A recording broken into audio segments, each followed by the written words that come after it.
Olá, meu nome é Jair Schmidt, eu sou médico hematologista e responsável pelo Centro de Referência em Neoplasias Hematológicas.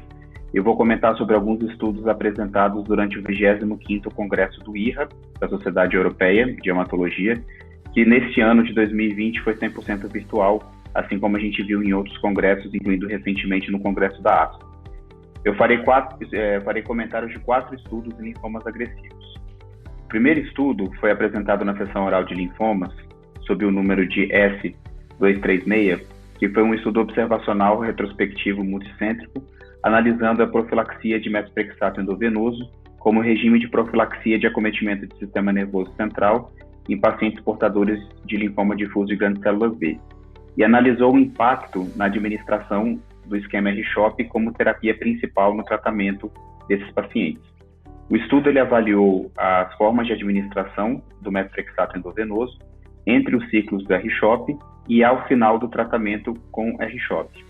E foi evidenciado que a administração intercalada ocasionou aumento de toxicidade e atrasos na administração entre os ciclos de R-CHOP, e que principalmente os dias de atraso eram minimizados quando a dose intercalada era administrada antes do dia 10 após o R-CHOP.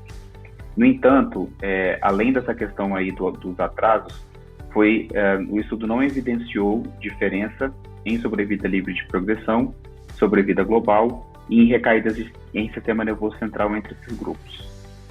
Outro estudo que eu gostaria de mencionar também é um estudo fase 2 com uma molécula que é um anticorpo droga conjugado, o loncastuximab, ou também chamado de LONCA, que é um anticorpo anti-CD19 conjugado a uma droga, e essa droga é chamada de pirrolobenzodiazepina. Foram incluídos 145 pacientes com linfoma difuso de grandes células B no contexto de doença recidivada refratária. A resposta global foi de 48% e a resposta completa de 24%. As reações adversas foram manejáveis e as mais comuns foram as hematológicas, incluindo neutropenia e plaquetopenia. E além disso foi reportado também elevação de gama-GT.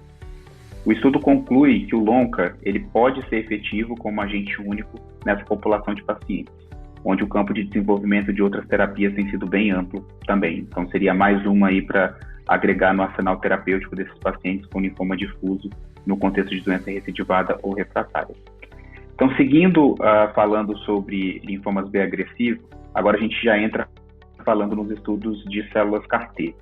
E aí eu gostaria de mencionar o estudo Alexander, que está sob a numeração S240. Esse estudo ele também foi apresentado em sessão oral. É um estudo fase 1 do ALTO-3, que é uma célula CAR-T biespecífica contra os alvos CD19 e CD22, em associação também com o inibidor de checkpoint, que é o pembrolizumab, amplamente conhecido aí por todos nós. Esse estudo incluiu pacientes com linfoma difuso de grandes células B, no contexto de doença refratária ou recidivada, e o objetivo dessa abordagem de fazer uma célula CAR-T biespecífica associada ao inibidor de checkpoint seria atuar contra os principais mecanismos de resistência que já foram reportados previamente em estudos de células CAR-T, que seriam a perda antigênica do CD19, que esse é o racional para o alvo biespecífico, e contra o que a gente chama de exaustão das células CAR-T, que é provocado pelo upregulation de moléculas PD1 e PDL1, e esse seria também o racional para o uso do pembrolizumab. Os resultados em segurança mostraram 0% de síndrome de liberação de citocinas, 0% de CRS grave, ou qualquer evento de neurotoxicidade. Em relação à eficácia, foram 75% de resposta global, com 63% de resposta completa, e principalmente nas doses celulares mais elevadas utilizadas. Dessa forma, o estudo ele deve seguir adiante, novos resultados devem ser apresentados e publicados posteriormente.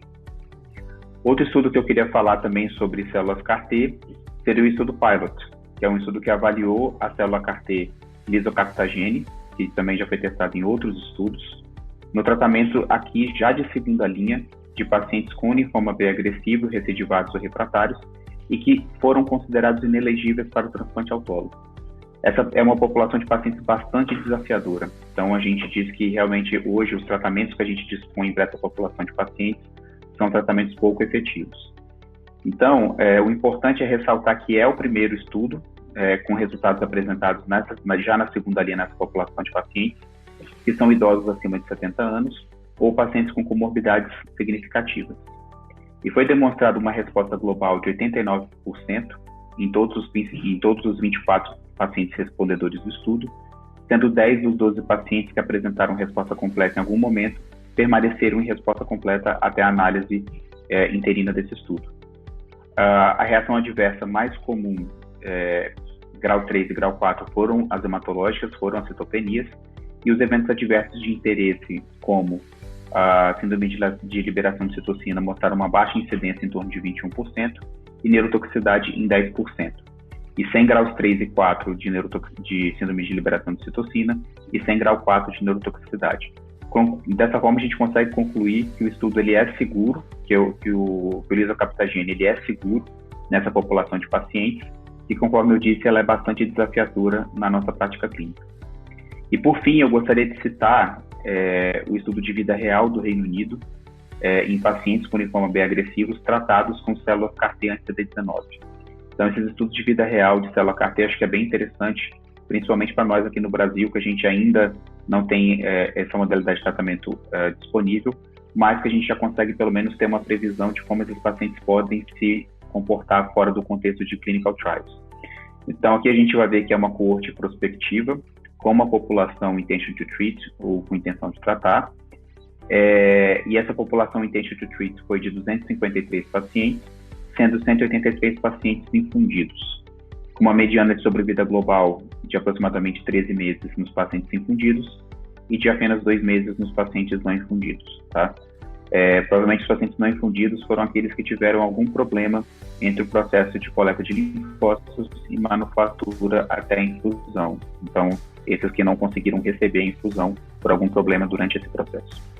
Foi demonstrado que 35 a 40% dos pacientes que receberam a infusão, eles podem sustentar respostas a longo prazo e, dessa forma, mostrar que conseguem sustentar dados de sobrevida. Isso é, de certa forma, semelhante ao que a gente vê na literatura aí dos estudos clínicos de células CAR-T anti-CD19. E também mostra que a forma como o Reino Unido conduz o tratamento desses pacientes, garantindo um acesso centralizado a essa terapia, pode ser efetivo também. Obrigado.